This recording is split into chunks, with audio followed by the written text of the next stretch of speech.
പിതാവാകിയ ദൈവം, പുത്രനാകിയ യേശു ക്രിസ്തു, പരിശുദ്ധാത്മാവിൻ്റെ നാമത്തിൽ എൻ്റെ സ്നേഹവന്ദനങ്ങൾ. കർത്താവിൽ പ്രിയമുള്ളവരെ, ഈ ദിവസം ചിന്തയ്ക്ക് വേണ്ടി ഞാൻ എടുത്തുകൊണ്ട വേദവചനം വിശുദ്ധ മത്തായി എഴുതിയ സുവിശേഷം 6-ാം അധ്യായം 33-ാം വാക്യം. അത് ഇപ്രകാരം പറയുന്നു: മുൻപേ അവൻ്റെ രാജ്യത്തെയും നീതിയും അന്വേഷിപ്പീൻ, അതോടുകൂടി ഇതൊക്കെ നിങ്ങൾക്ക് കൊടുക്കപ്പെടും. ഇതൊക്കെ നാം പ്രതീക്ഷിക്കുന്ന നന്മകൾ, നാം വിചാരിക്കുന്ന അനുഗ്രഹങ്ങൾ നമ്മുടെ ജീവിതത്തിൽ കടന്നു വരും. നാം ഈ ദൈവത്തെ സ്നേഹിച്ചാൽ മതി, ഈ ദൈവത്തെ അനുസരിച്ചാൽ മതി. എല്ലാവറ്റെക്കാട്ടിലും, നമ്മുടെ ജീവിതത്തിൽ എല്ലാവറ്റെക്കാട്ടിലും നാം ഈ ദൈവത്തെ കൂടുതലായിട്ട് സ്നേഹിക്കണം. നമ്മുടെ ശ്വാസം പോലെ ദൈവത്തെ എപ്പോഴും നമ്മുടെ ഹൃദയത്തിൽ വെച്ചുകൊണ്ട്, എപ്പോഴും ദൈവത്തെ നമ്മൾ മുൻപാകെ നോക്കി, എല്ലാറ്റിനെക്കാട്ടിലും അധികമായിട്ട് ദൈവത്തെ സ്നേഹിക്കുമ്പോൾ ദൈവം നമ്മുടെ ജീവിതത്തിൽ നാം പ്രതീക്ഷിക്കുന്ന അനുഗ്രഹങ്ങൾ ദൈവം കൊണ്ടുതരും. നാം അനുഗ്രഹത്തെ അന്വേഷിച്ച് പോകേണ്ടത് ഇല്ല. നാം അനുഗ്രഹത്തിന് വേണ്ടി വലിയ കഠിനാധ്വാനം ചെയ്യേണ്ടതില്ല. അനുഗ്രഹം നമ്മുടെ ജീവിതത്തിൽ നമ്മെ അന്വേഷിച്ച് വരും. പ്രിയമുള്ളവരെ, വേദവചനം പറയുമ്പോൾ വിശുദ്ധ പൗലോസ് കൊരിന്ത്യർക്ക് എഴുതിയ 1-ാം ലേഖനം 2-ാം അധ്യായം 9-ാം വാക്യം പറയുമ്പോൾ, ദൈവം തന്നെ സ്നേഹിക്കുന്നവർക്ക് ഒരുക്കും നന്മകൾ ഒരു കണ്ണും കണ്ടിട്ടില്ല, ഒരു ചെവിയും കേട്ടിട്ടില്ല, ഒരു മനുഷ്യന്റെ ഹൃദയം അറിഞ്ഞിട്ടില്ല എന്ന് പറയപ്പെടുന്നു.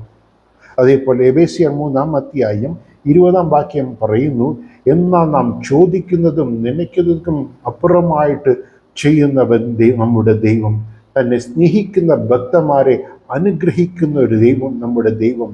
ഇസ്രായേലെ അനുഗ്രഹിക്കുന്നത് ദൈവത്തിന് പ്രീതിയുള്ള ഒരു കാര്യം പറയുന്നു. അതേപോലെ നാം ദൈവത്തെ സ്നേഹിച്ചാൽ തൻ്റെ ഭക്തന്മാർക്ക് നാം വിചാരിക്കുന്നതിന് അപ്പുറമായിട്ട് ചെയ്യുന്ന ഒരു ദൈവം നമ്മുടെ ദൈവം. വിശുദ്ധ മത്തായി സുവിശേഷം 6-ാം അധ്യായം 8-ാം വാക്യം പറയുന്നു: നിങ്ങൾക്ക് ആവശ്യമുള്ളത് ഇന്നെന്ന് നിങ്ങൾ യാചിക്കും മുൻപേ അറിയുന്ന ദൈവം നമ്മുടെ ദൈവം.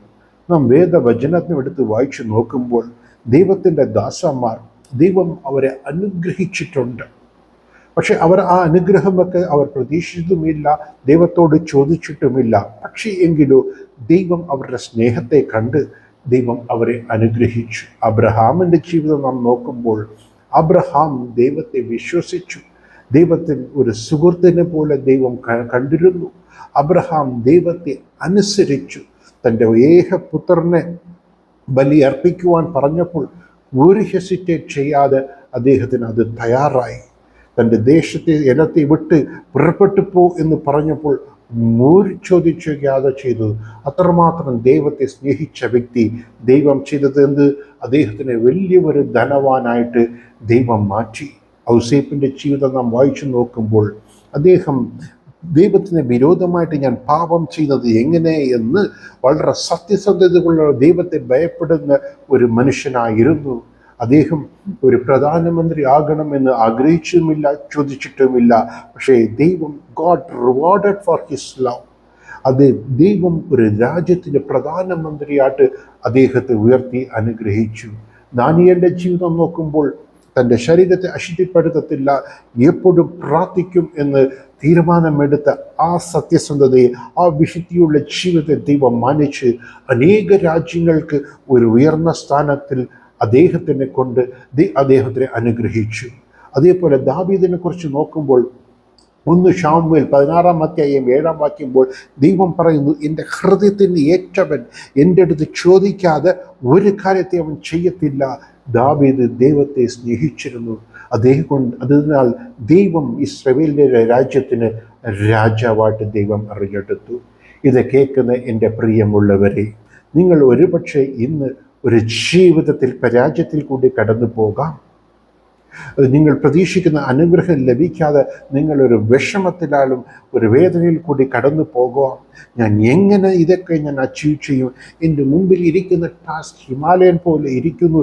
ഞാൻ എന്ത് ചെയ്യണം? എങ്ങനെ ഞാൻ ഇതൊക്കെ നേടും എന്ന് കരഞ്ഞുകൊണ്ടിരിക്കാം, വേദനയോട് കൂടി ഇരിക്കാം. നിങ്ങൾ വലിയ കാര്യമൊന്നും ചെയ്യണ്ട. ഈ ദൈവത്തെ സ്നേഹിച്ചാൽ മാത്രം മതി. ഈ ദൈവത്തെ മറ്റെല്ലാവരെക്കാട്ടിൽ കൂടുതൽ ദൈവത്തെ സ്നേഹിക്കുകയും ദൈവത്തെ അന്വേഷിക്കുകയും ദൈവത്തോട് നടക്കുകയും വേദവചനം വായിക്കുകയും ധ്യാനിക്കുകയും ഒരു വിശുദ്ധിയുള്ള ജീവിതത്തിനും വിടേണ്ട പാപ സ്വഭാവങ്ങളാം വിട്ടാൽ മതി. നിങ്ങൾ പ്രതീക്ഷിക്കുന്ന അനുഗ്രഹം നിങ്ങളുടെ ജീവിതത്തിൽ കടന്നു വരും. എൻ്റെ ജീവിതത്തിൽ ഞാൻ എഞ്ചിനീയറിംഗ് സെക്കൻഡ് ഇയർ പഠിക്കുമ്പോഴാണ് ദൈവത്തെ അറിഞ്ഞത്. പിന്നെ ഞാൻ എൻ്റെ പഠിത്തം കഴിഞ്ഞ് ഒരു അനേക വർഷങ്ങൾ ഞാൻ ജോലിയൊന്നും ചെയ്തിരുന്നില്ല. പക്ഷേ അപ്പോൾ ഞാൻ ചെയ്തിരുന്ന ഒരു കാര്യം ദൈവത്തിൻ്റെ വേല ചെയ്തിരുന്നു. അത് എൻ്റെ ജീവിതത്തിൽ ഒരു ഗോൾഡൻ പീരീഡ് ആയിരുന്നു.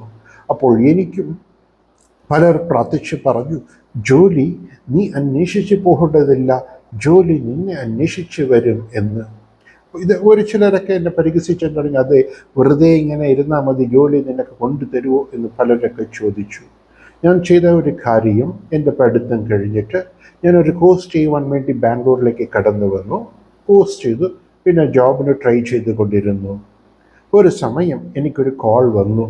ഞാനൊരു അപ്ലൈ ചെയ്തില്ല, ഒന്നും ചെയ്തിട്ടില്ല. എൻ്റെ അടുത്ത് പറഞ്ഞു, ഇങ്ങനെ റജു അല്ലേ, നീ ഒരു ജോലി ചെയ്തല്ലേ, ഒരു ഓപ്പർച്യൂണിറ്റി ഉണ്ട്, നീ ഉടനെ പുറപ്പെട്ടു പോ, ആ കമ്പനിക്ക് പോ എന്ന് പറഞ്ഞു. ഞാൻ ഏത് കമ്പനിയാ എന്ന് ചോദിച്ചപ്പോൾ അവർ പറയുന്നത് വിപ്രോ. നമുക്ക് എല്ലാവർക്കും അറിയാം വിപ്രോ ഒരു IT ജെയിൻറ്റ്. എനിക്കൊരു കോൺഫിഡൻസ് ഇല്ലായിരുന്നു. ഞാൻ പുറപ്പെട്ടു പോയി. ഇങ്ങനെ വിളിച്ചെന്ന് പറഞ്ഞ് പുറപ്പെട്ടു പോയപ്പോൾ ഞാൻ അവിടെ റിസപ്ഷനിൽ ചെന്നിട്ട് ഞാൻ എൻ്റെ പേര് പറഞ്ഞു. ഇങ്ങനെ എനിക്കൊരു കോൾ വന്നു, ഇന്നൊരു വ്യക്തിയാണ് എനിക്ക് കാണേണ്ടതെന്ന് പറഞ്ഞപ്പോൾ പെട്ടെന്ന് ആ ഒരു സ്ത്രീ, ആ മാനേജർ തന്നെ ഓടി വന്നു, റജു വാ, നിനക്ക് വേണ്ടിയാ ഞാൻ കാത്തിരിക്കുന്നത്. ഞാൻ ഒരു അത്ഭുതപ്പെട്ടു. ഞാൻ വിചാരിച്ചു, ഓക്കെ, വിപ്രോ പോലെ ഒരു വലിയൊരു കമ്പനിയിൽ ഇരിക്കുമ്പോൾ ഒരു ജോബിന് പറയുമ്പോൾ അനേകർ വന്ന് നിൽക്കും എന്ന് വിചാരിച്ചു. പക്ഷേ അവർ എന്നെ മാത്രമാണ് വെയിറ്റ് ചെയ്തിരുന്നത്. എന്നെ ആ മാനേജർ വന്നിട്ട്, മറ്റൊരു മാനേജർ, അവരും ഒരു ലേഡി, അവർ എന്നെ പരിചയപ്പെടുത്തി, ഇതാണ് റജു, ഇദ്ദേഹമാണ് നിങ്ങളുടെ പ്രോജക്റ്റിൽ ജോലി ചെയ്യാൻ പോകുന്നതെന്ന് പറഞ്ഞിട്ട് അവരും എൻ്റെ അടുത്ത് വന്നിട്ട് ഒരു ഇൻ്റർവ്യൂവിൽ ഒരു ക്വസ്റ്റ്യൻ ചോദിക്കൂ, നീ എന്ത് പഠിച്ചിട്ടുണ്ട്, നിൻ്റെ സർട്ടിഫിക്കറ്റ് ഒന്നും ചോദിക്കാതെ തന്നെ ഉടനെ ഒരു ടീം ലീഡിലേക്ക് എന്നെ പരിചയപ്പെടുത്തി കൊടുത്തു. ഞാൻ അന്ന് തന്നെ ജോലിയിൽ പ്രവേശിച്ചു. ഇതൊക്കെ എനിക്ക് വിശ്വസിക്കാൻ പറ്റാത്തൊരു കാര്യം. ഞാൻ ജോലി അന്വേഷിച്ചില്ല, ജോലി എന്നെ അന്വേഷിച്ച് ദൈവം കൊണ്ടുവന്നു. ഇന്നും ഒരു 20 വർഷം ജോലിയിലേക്ക് നിൽക്കുവാൻ ദൈവം കൃപ തന്നു. ഒരു കുഴപ്പമില്ലാത്ത നല്ലൊരു പൊസിഷനിൽ ദൈവം തന്ന്, വേണ്ടതൊക്കെ ദൈവം തന്ന് അനുഗ്രഹിച്ചിരുന്നു. പ്രിയമുള്ളവരെ, ദൈവം നിങ്ങൾക്കും അങ്ങനെ തന്നെ ചെയ്യും.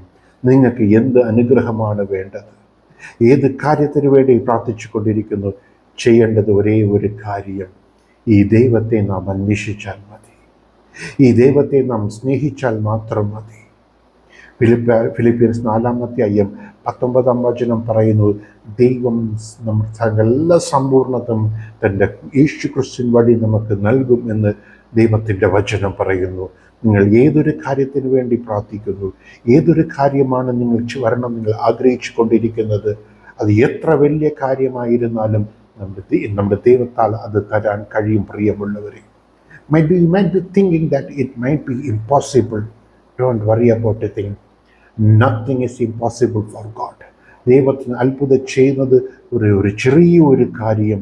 നിങ്ങളുടെ ജീവിതത്തിൽ ചാലഞ്ചസ് ഭയങ്കരമായിരിക്കാം, വലിയ കാര്യമായിരിക്കാം. ഈ ദൈവത്തെ അന്വേഷിച്ചാൽ മാത്രം മതി.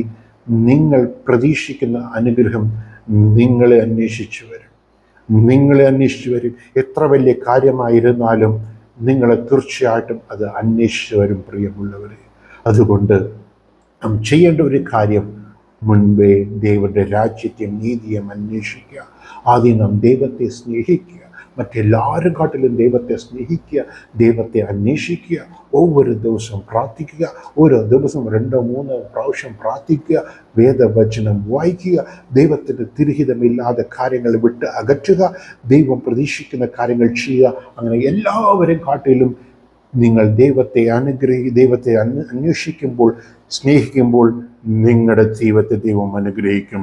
നിങ്ങൾ ഏത് കാര്യത്തിൽ നിങ്ങൾക്ക് ആഗ്രഹിക്കുന്നു അപ്രകാരം ചെയ്യും. നാം വിചാരിക്കുന്നതിനും ചോദിക്കുന്നതിനും അപ്പുറമായിട്ട് ചെയ്യുന്ന ദൈവം നിങ്ങളുടെ ജീവിതത്തിൽ അത് ചെയ്യും. അതിൽ ഒരു സംശയമില്ല. പ്രിയമുള്ളവരെ, അങ്ങനെ പറഞ്ഞുകൊണ്ട് ഞാൻ ഇന്ന് എൻ്റെ വചന സന്ദേശത്തെ ഇവിടെ നിർത്തുന്നു. വീണ്ടും മറ്റൊരു കാര്യത്തോടു കൂടി വരുന്നവരെ പ്രാർത്ഥനയോട് കൂടെ നിർത്തുന്നു. ദൈവം നിങ്ങളെ ധാരാളമായി അനുഗ്രഹിക്കട്ടെ. ആമേൻ.